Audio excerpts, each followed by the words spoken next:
मणिपुर में दो महिलाओं के साथ ज्यादती वाला वीडियो सामने आने के बाद विपक्ष सरकार पर हमलावर है। वह संसद में मणिपुर की स्थिति पर लंबी चर्चा और प्रधानमंत्री के बयान की मांग कर रहा है। भाजपा नेता इसे राजनीति से प्रेरित बताते हुए कह रहे हैं कि अगर मणिपुर की बात होगी तो बंगाल और राजस्थान में भी महिलाओं पर ज्यादती की बात होगी। मणिपुर में भाजपा का शासन है, जबकि पश्चिम बंगाल में तृणमूल कांग्रेस और राजस्थान में कांग्रेस की सरकार। भाजपा और विपक्ष की तकरार के बीच सरकार की ओर से महिलाओं के साथ ज्यादती के मसले पर सांसदों के सवाल का एक जवाब आया है। लोकसभा के 4 सांसदों ने सवाल पूछा कि बलात्कार या सामूहिक बलात्कार के बाद हत्या के मामले किस प्रदेश में कितने हैं। सवाल के लिखित जवाब में केंद्रीय गृह राज्य मंत्री अजय कुमार मिश्रा ने बताया कि 2017 से 2021 के बीच 28 राज्यों में महिलाओं के साथ बलात्कार या सामूहिक बलात्कार के बाद हत्या के 1278 मामले दर्ज किए गए हैं। इनमें उत्तर प्रदेश नंबर 1 और असम नंबर 2 पर रहा।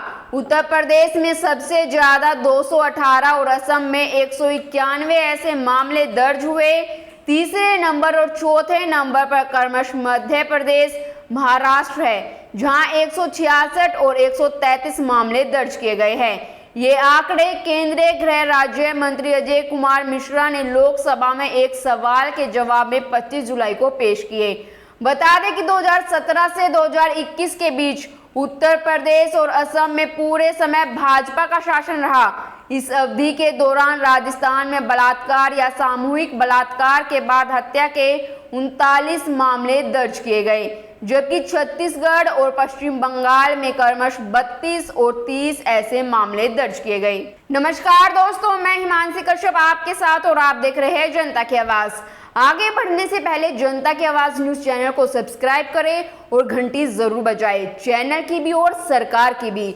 कॉर्पोरेट मीडिया के मुकाबले में जनता का साथ दीजिए और उसकी ताकत बनिए, जनता की आवाज बनिए और हो सके तो इसके लिए चैनल को ज्वाइन भी करें। अब बात करते हैं ऐसे राज्यों की जहां बलात्कार के बाद हत्या नहीं हुई।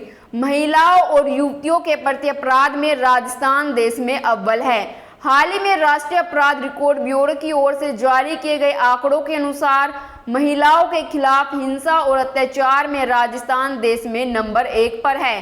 राजस्थान में साल 2021 में 6377 दुष्कर्म के मामले हुए, जो साल 2020 के 5310 के मुकाबले 1000 से ज्यादा है। राजस्थान में दुष्कर्म और महिला हिंसा को लेकर अपराधों की संख्या बढ़ती जा रही है। यही कारण है कि राजस्थान पिछले 3 साल से महिला हिंसा के मामलों में पहले नंबर पर है।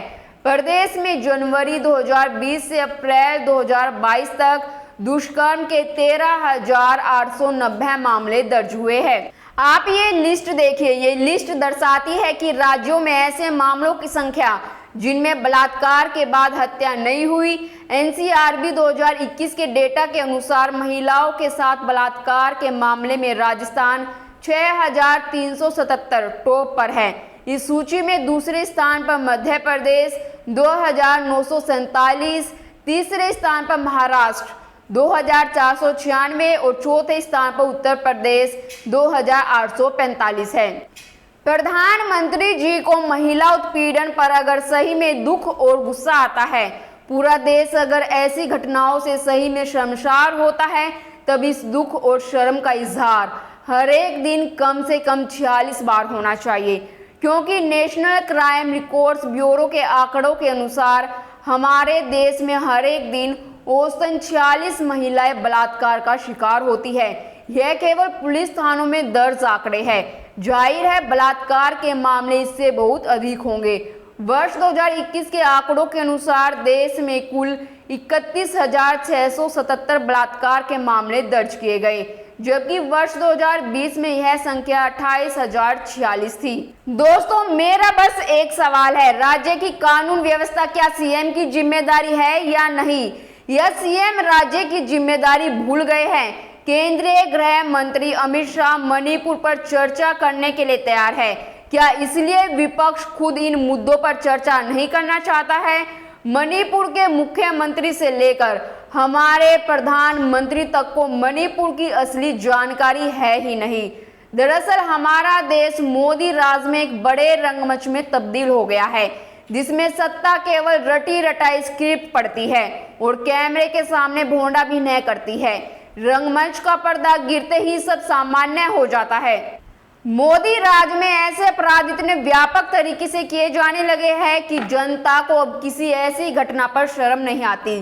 बलात्कार की संख्या में सामूहिक बलात्कार के बाद पीड़िता की हत्या के मामले शामिल नहीं हैं, जिसमें उत्तर प्रदेश अव्वल है और इसके बाद असम, मध्य प्रदेश और महाराष्ट्र का स्थान है।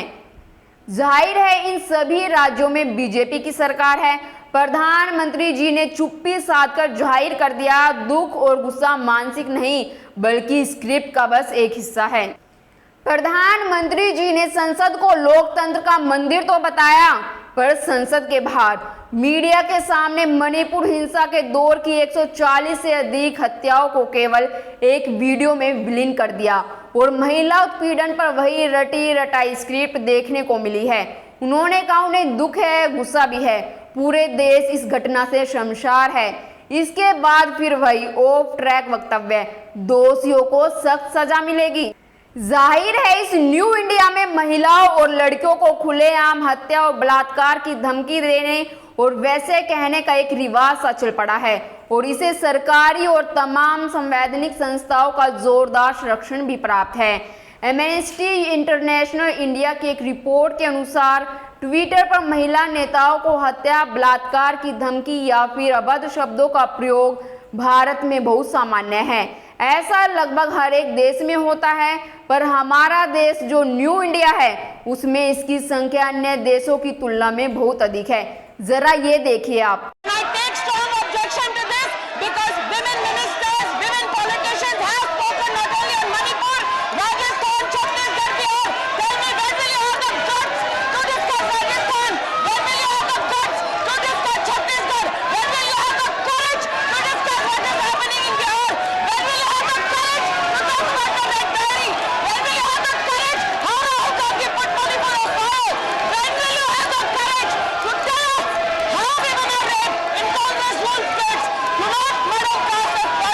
सुना आपने महिला एवं बाल विकास मंत्री स्मृति ईरानी की बातें।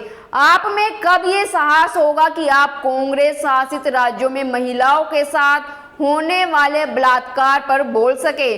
स्मृति ईरानी यही नहीं रुकी, उन्होंने राहुल गांधी का नाम लेकर कहा कि आप ये कब बताएंगे कि राहुल गांधी ने कैसे मणिपुर जाकर वहां लोगों को आग में डाल दिया है। दोस्तों मैं तो बिल्कुल सहमत हूं मैडम जी की बातों से, जो उन्होंने कहा कि महिला मंत्री और महिला राजनेताओं को मणिपुर के साथ राजस्थान, छत्तीसगढ़ और पश्चिम बंगाल में महिलाओं के साथ होने वाली घटनाओं पर ध्यान देना चाहिए।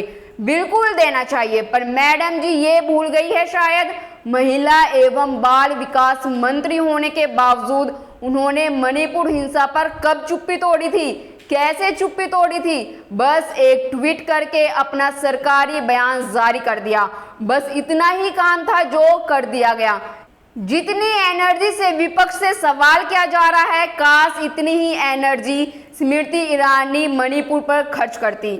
लेकिन दोस्तों आश्चर्य यह है कि इसके बारे में महिला राजनीतिज्ञों की तरफ से कोई आवाज नहीं उठती। एक रिपोर्ट में भारत को महिलाओं पर यौन हिंसा के संदर्भ में वर्ष 2019 के दौरान सबसे अनसेफ देशों की सूची में दूसरा स्थान दिया गया था। वर्ष 2018 में इस सूची में भारत का स्थान चौथा था। Armed conflict location and event data project के अनुसार अराजकता बढ़ने के कारण महिलाओं पर यौन हिंसा बढ़ती जा रही है। नेशनल कमीशन फॉर वीमेन के अनुसार 2022 में 31,000 शिकायतें दर्ज की गई थी। यह संख्या वर्ष 2014 के बाद से सर्वाधिक संख्या है। इन शिकायतों में 54.5% शिकायतें अकेले उत्तर प्रदेश से है। नेशनल क्राइम रिकॉर्ड्स ब्यूरो के अनुसार हमारे देश में हर एक घंटे महिला के विरुद्ध लगभग 50 अपराध किए जाते हैं और 1 लाख महिलाओं में से 64.5 महिलाएं इसका शिकार होती है। और हमारे प्रधानमंत्री जी उत्तर प्रदेश की कानून व्यवस्था की स्थिति को शेष राज्यों से बेहतर बताते हैं। जाहिर है महिलाओं पर किए गए अपराध उनकी नजर में अपराध ही नहीं है। सीएम योगी लगातार कहते हैं कि सारे अपराधी या तो सलाखों के पीछे है या फिर राज्य छोड़कर चले गए हैं। फिर राज्यों में महिलाओं पर अत्याचार कौन कर रहा है? महिलाओं पर अत्याचार के संदर्भ में अव्वल होने के बाद भी योगी जी को यह अपराध नजर ही नहीं आता। प्रधानमंत्री जी ने महिलाओं के उत्पीड़न के संदर्भ में मणिपुर के साथ राजस्थान और छत्तीसगढ़ का नाम लिया और यह साबित कर दिया कि महिला सुरक्षा के संदर्भ में वे केवल राजनीति ही कर सकते हैं। हमारे प्रधानमंत्री जी के लिए चुनाव जीतना ही एकमात्र लक्ष्य है। फिर जनता जी रही है या मर रही है, इससे फर्क ही क्या पड़ता है। महिलाओं पर अत्याचार बढ़ रहे हैं, ये एक चिंता का विषय है। सरकार और विपक्ष को इस पर राजनीति करने की बजाय इसका समाधान निकालना चाहिए। इस पर केंद्र सरकार और राज्य सरकार दोनों को ध्यान देना चाहिए। आपकी इस पर क्या राय है, हमें कमेंट कर जरूर बताएं और बाकी खबरों के लिए देखते रहिए जनता की आवाज।